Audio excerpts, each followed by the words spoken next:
I know that I've been saying I was going to film this video, and we are officially doing it. I finally found the time. So here we are. This is 10 things you should know about me. Hi, I'm Say Success, your favorite fashion friend, and welcome to another day of Say in the City. Can you say welcome to Say in the City? Yes, welcome to Stay in the City. Let's get cozy. We're going to try to do this quickly. I do have a list. We came prepared. And so let's get into it and just give a little backstory. Most people on YouTube do an about me video before they drop their vlogs. I kind of just hopped in here, giving you guys a little preview into my life here in New York City. And it's just, I think if you have any questions or just wanted to know some small facts about me, I think this is perfect. I do think that I like talk about myself and my thoughts and things in my vlogs, but this is just kind of giving you a little brief overview on who your favorite fashion friend is. So number one, my name, because this is probably the like popular question that I get all the time. My real name is Say Success. My first name is Say and my middle name is Success. Just to give you a little backstory on how I got my name. My mom name is Yasmin and most people call her Yaz for short. So if you flip Yaz around, like if you spell it backwards, it spells Say. So like Yassay, which is kind of cool. My parents ate that. And then Success came from my mom had a difficult like birthing and delivery, so it was a success that they had me. So my parents decided to call me Say Success. I wish that I could take credit for it.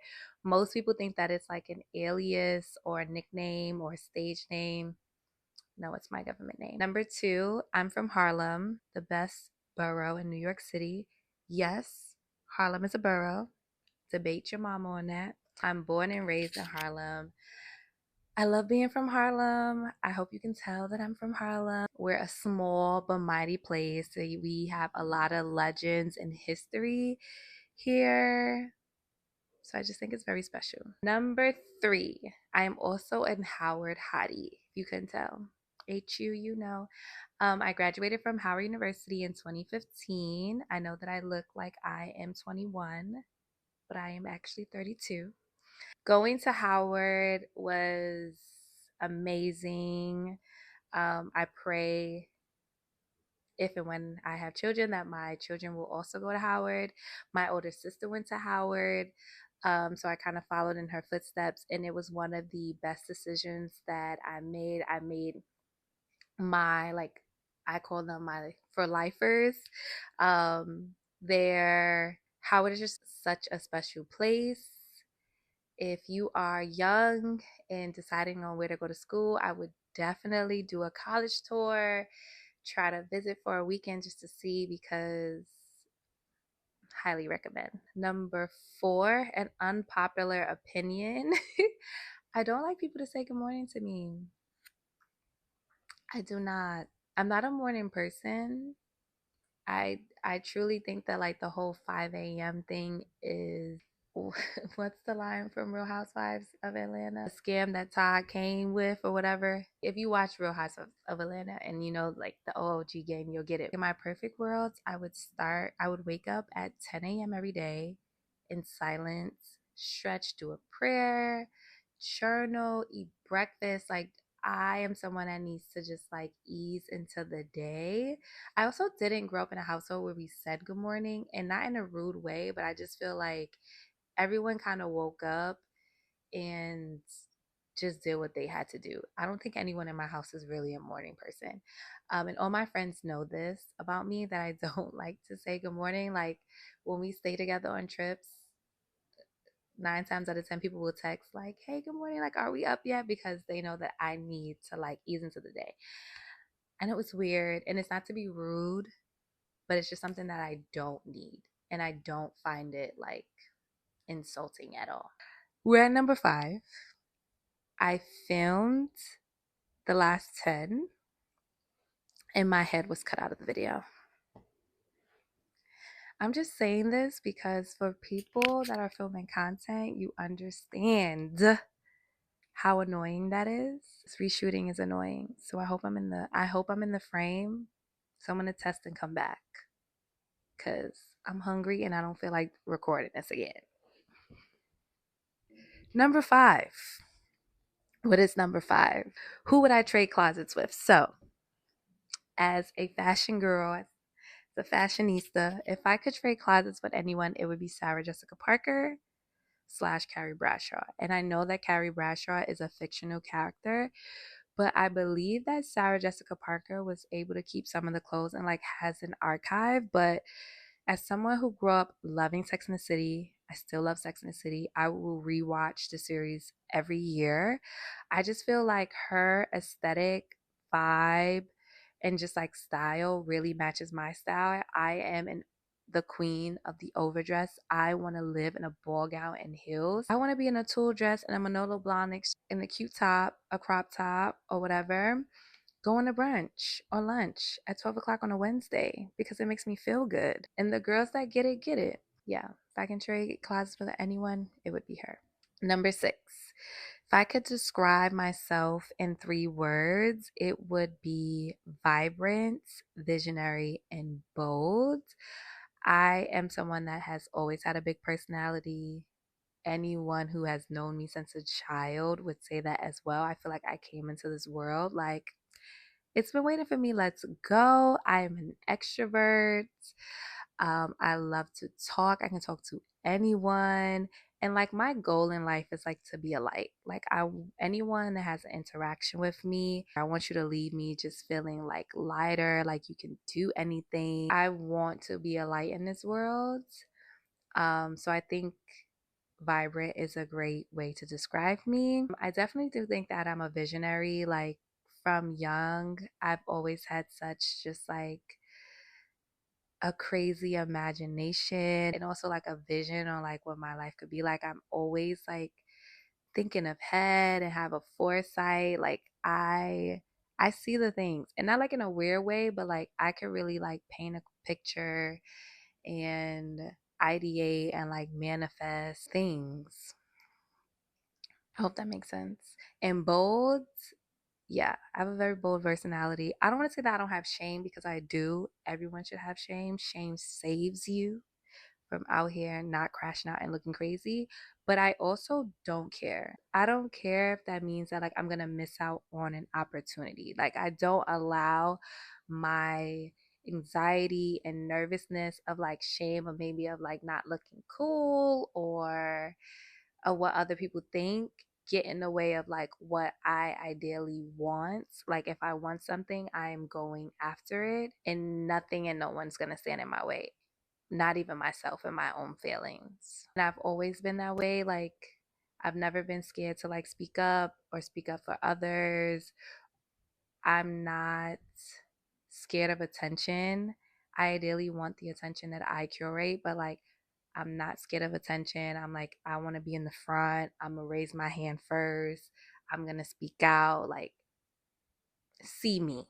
I want you to see me. And that has really helped me to be able to get like the opportunities and I think live the life that I live today. So, yeah, visionary, vibrant, bold. Number seven, I would create content and like document my life even if it wasn't a thing. I think I explained this. There's been like yeah, I showed you it's been many different stop and starts, but I wanted to be an actress when I was younger. I naturally feel comfortable like behind the camera and I also enjoy having the memories, like even doing starting this YouTube and like seeing where I was at the beginning of the year and my thoughts and what I experienced and like what I thought would happen, what didn't. It's nice to have the memories.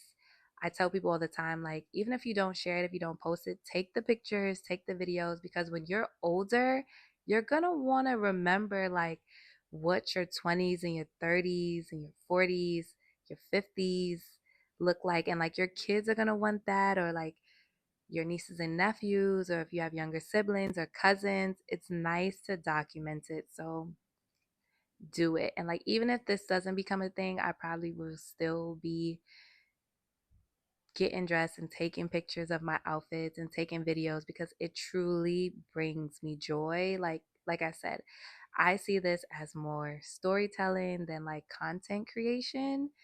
I'm really just giving a glimpse into this beautiful life that God has given me and that I'm so thankful for. And ideally, like my goal with this is that people see me and also just want to live. Like, I feel like I'm someone that lives. And a lot of times, especially for women, and I would say black and brown women, like, you're not kind of raised to live your life, especially as a single person. Like, you watch the movies and stuff, and it's like, as a woman, your life kind of starts until like you get married and a man chooses you, and it's like, no, whether I have a partner or not, like, we're over here having a good time. Number 8, my creative role model or like inspiration is Solange. And I also will have to say this, I love the No Girls. I'm a part of the Beehive. I love Beyonce. My dad actually said to me the other day, he was like, you don't need to go to no more Beyonce concerts. Like, you've seen her every year. And it's like, yep, and I'm going to keep seeing her. Every year she gets my coins. Beyonce will get my coins. Her and Kate Renata is two people that I see every single year, without a doubt. No questions asked. But anyways, when I look at someone's career, she has a career that I aspire to have. I look at myself as a true creative. Like I explained briefly, like, when I was younger, I wanted to be an actress, and I was like in acting schools and in plays, like I was studying it. I also was a professional musician. I played the violin for 12 years. I was a professional dancer until I was a sophomore in college. Like, I have performed on every big stage here in New York City, Jazz at Lincoln Center, the Apollo, Carnegie Hall. Like, I was very ingrained in the arts. I spent my entire childhood and teenage years studying it, and protecting my craft. And my goal, like Solange, is to be able to create in the mediums that I am interested in. And when I like see her go from making like glassware to producing um a score for the New York City Ballet, and then she's having like a residency at BAM, it just shows me that like it is possible. And as God continues to give me like these visions and desires, and as I continue to just like ideate and strategize, like I can do that well. Like, I hope that fashion is my thing, and it will always be my thing. It's like the anchor and what Say Success and Your Favorite Fashion Friend has been birthed from. But my prayer and goal is to be able to create in many different mediums. So stay tuned. We won't say too much because I feel like sometimes you have to keep your goals close to your chest. But yeah, there will be an evolution. We hope to see an evolution. You will see an evolution. We claim things over here. That's another thing. We claim things over here. Speak things into existence. We claim it. Words mean things. They are powerful. Don't even let yourself or the universe think that like you're second guessing. Be sure. That was number 8. I hope that was number 8.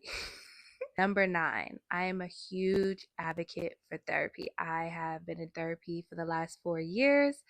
I don't want to say that therapy saves me because I don't think that I was looking for saving, but it has, I would say, rebirthed me in a way I didn't understand that I really needed. I think that everyone deserves to have a safe space where they can truly just like lay their burdens down. And sometimes it's nice to have a space that isn't connected to like your family and friends. And we all have people that I know that we can talk to when we need to, but it is really nice to just have someone who is outside of your tribe. Therapy has helped me to unpack a lot of things, to see myself the way that I think that I've always wanted to see me, and the way that God sees me.